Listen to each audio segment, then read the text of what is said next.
السلام علیکم ورحمۃ اللہ وبرکاتہ۔ ایک حدیث میں نبی صلی اللہ علیہ وسلم نے فرمایا، طلب العلم فریضۃ علی کل مسلم، علم سیکھنا ہر مسلمان پر فرض ہے۔ دین کا اتنا علم کہ جس کے ذریعے سے ہم اپنی زندگی گزار سکیں، جس کے ذریعے سے ہمیں پتہ لگ سکے کہ کیا جائز ہے کیا ناجائز ہے، کیا حلال ہے کیا حرام ہے، کیا چیز میرے رب کو راضی کرے گی، کیا چیز میرے رب کی ناراضگی کا سبب بنے گی۔ اتنا علم سیکھنا ہر مسلمان پہ فرض ہے۔ اور جو شخص بھی دین کا علم سیکھتا ہے اور سیکھنے کے لیے کسی راہ پر چلتا ہے، ایسے شخص کے لیے آپ صلی اللہ علیہ وسلم نے بہت سی فضیلتوں اور انعامات کا ذکر کیا۔ ایک حدیث میں آپ صلی اللہ علیہ وسلم نے فرمایا کہ جو شخص بھی حصول علم کے لیے کسی راہ پر چلتا ہے تو اس کو کیا کیا انعام ملتے ہیں، ان کا تذکرہ آپ نے فرمایا۔ ایسا شخص جو حصول علم کے لیے نکلتا ہے، علم حاصل کرنے کی راہ پہ چلتا ہے، تو اس کو پہلا انعام کیا ملتا ہے؟ آپ صلی اللہ علیہ وسلم نے فرمایا کہ اللہ تعالیٰ اس شخص کے لیے جنت کا راستہ آسان کر دیتا ہے۔ جنت کا راستہ آسان کیا کر دیتا ہے؟ مطلب ایک تو اللہ سبحانہ تعالیٰ واقعی اس کے لیے جنت جانے کا راستہ آسان بنا دے گا اس علم کی وجہ سے، اور دوسری بات کیا ہے کہ انسان جتنا زیادہ دین کا علم سیکھتا چلا جاتا ہے اتنا اس کو پتہ لگتا ہے کہ میں نے اپنے رب کو راضی کیسے کرنا ہے۔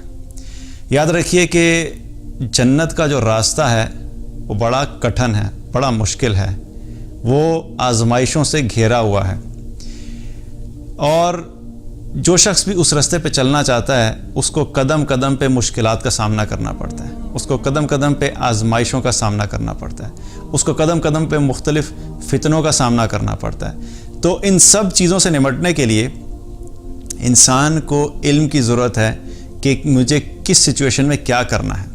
اگر ہمارے پاس وہ علم نہیں ہے کہ ہمیں اپنی زندگی کے قدم قدم پہ جب سچویشنز فیس کرنی ہوتی ہیں تو ہمیں کیا فیصلہ کرنا ہے، تو پھر کیا ہے کہ ہمیں اس راستے پہ چلنا مشکل ہوتا ہے۔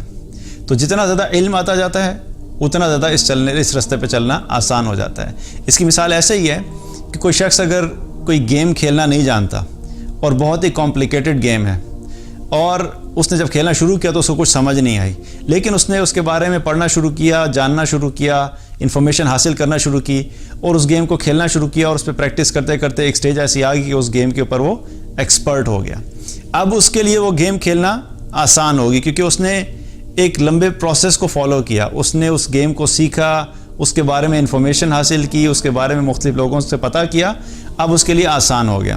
لیکن وہی گیم کوئی نیا شخص آ کے کھیلنا چاہے گا تو اس کے لیے مشکل ہوگا۔ اسی طریقے سے جو جنت کا راستہ ہے اس پہ جتنی بھی مشکلات ہیں، ان مشکلات کو کیسے فیس کرنا ہے، ان مشکلات میں ہم نے کیا ڈیسیژنز لینے ہیں، ان مشکلات میں ہم نے کیسے ثابت قدم رہنا ہے، یہ سب چیزیں ہمیں دین کے علم سے پتہ لگتی ہیں۔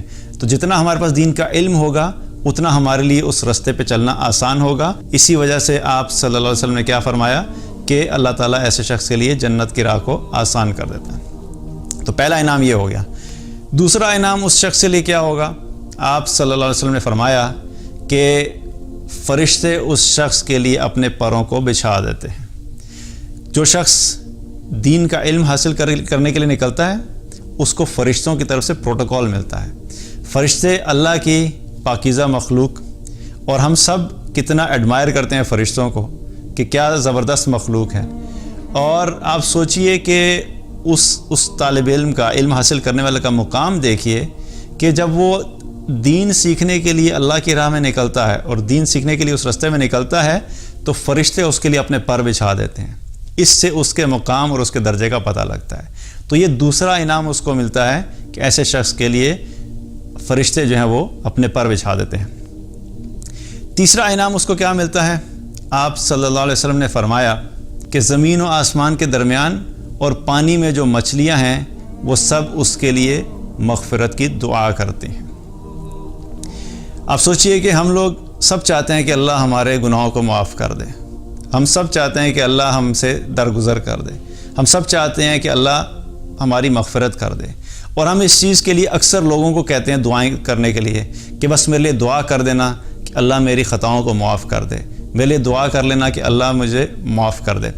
اب یہ دعائیں ہم لوگوں کو کہتے ہیں کرنے کے لیے، اور یہاں پر کیا ہو رہا ہے کہ جو شخص حصول علم کے لیے نکل رہا ہے، بغیر کہے، ایک شخص نہیں، دو شخص نہیں، بلکہ آپ صلی اللہ علیہ وسلم نے کیا فرمایا کہ تمام مخلوقات یہاں تک کہ مچھلیاں پانی میں اس شخص کے لیے مغفرت کی دعا کرتی ہیں۔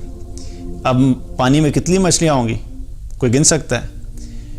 اسی طریقے سے جنگل میں کیا کتنے پرندے ہوں گے، جنگل میں کتنے کیڑے وغیرہ ہوں گے، اسی طریقے سے باقی جگہوں پہ دیکھا ہے تو چونٹیاں کتنی ہوں گی۔ اب یہ ساری جو مخلوقات ہیں، ان کا حساب لگانا، ان کی تعداد کو سوچنا ہمارے لیے ناممکن ہے۔ تو یہ سب کے سب اس شخص کے لیے دعا کرتی ہیں، اس کی مغفرت کی دعا کرتی ہیں۔ اور یہ مغفرت کی دعا کس کے لیے ہو رہی ہے؟ اس شخص کے لیے نہیں ہو رہی کہ جو اپنے بزنس کے لیے دن رات محنت کر رہا ہے، اس شخص کے لیے نہیں ہو رہی کہ جو اپنے مال کو کیسے ملٹیپلائی کرنا ہے اس فکر میں لگا ہوا ہے، اس شخص کے لیے نہیں ہو رہی کہ جو اپنی گاڑیاں اپ گریڈ کرنے کی فکر میں لگا ہوا ہے، اس شخص کے لیے نہیں ہو رہی کہ جس کو اپنے موبائل فونز اپ گریڈ کرنے کی فکر ہے۔ یہ اس شخص کے لیے ہو رہی ہیں کہ جو دین کا علم سیکھنے کے لیے اللہ کے راستے میں چلتا ہے اور دین کے علم کو سیکھنے کے لیے نکلتا ہے۔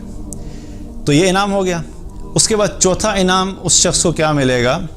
آپ صلی اللہ علیہ وسلم نے فرمایا کہ عالم کی فضیلت عابد پر ایسی ہی ہے کہ جیسے 14ویں رات کے چاند کی فضیلت ستاروں پر ہوتی ہے۔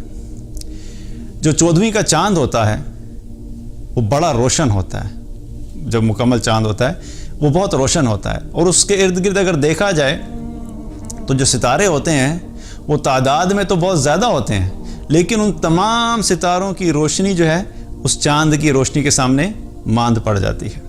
اسی طریقے سے دنیا میں اگر دیکھا جائے تو عبادت گزار تو بہت سارے مل جائیں گے، جو عبادت کرنے والے ہیں، جو نمازیں بھی پڑھتے ہیں، جو ذکر و اذکار بھی کرتے ہیں، جو تہجد گزار بھی ہیں، اور جو مستقل اللہ کی تسبیح، اللہ کا ذکر کرتے رہتے ہیں، قرآن کی تلاوت کرتے رہتے ہیں، تو عبادات میں بہت آگے ہیں۔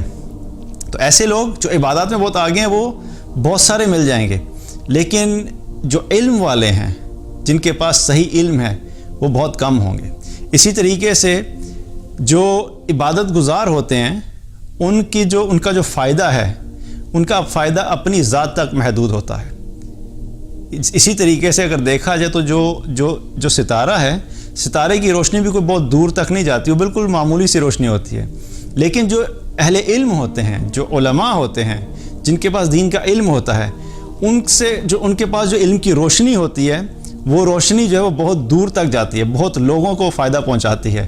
اسی وجہ سے آپ صلی اللہ علیہ وسلم نے کیا فرمایا کہ عالم کو عابد پر ویسی ہی فضیلت حاصل ہے جیسے 14ویں کے چاند کو ستاروں پر فضیلت حاصل ہے۔ اور پھر آپ صلی اللہ علیہ وسلم نے فرمایا کہ علماء انبیاء کے وارث ہیں، کیونکہ انبیاء علیہ السلام اپنی وراثت میں مال، درہم و دینار نہیں چھوڑ کر جاتے، بلکہ وہ علم چھوڑ کر جاتے ہیں، اور جس شخص نے اس علم کو حاصل کر لیا اس نے بہت بڑی خیر کو حاصل کر لیا۔ تو یہ بھی بہت بڑی فضیلت ہے اور یہ بہت بڑا انعام ہے کہ ایسی چیز کو حاصل کرنا جو کہ اللہ سبحانہ تعالیٰ کے سب سے مقرب ترین بندوں کی چھوڑی ہوئی وراثت ہے۔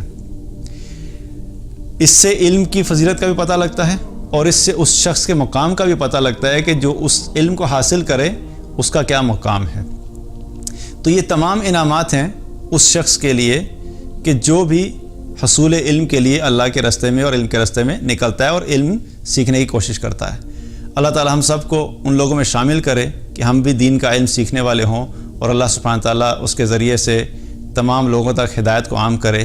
بارک اللہ علیہ ولکم۔ السلام علیکم ورحمۃ اللہ وبرکاتہ۔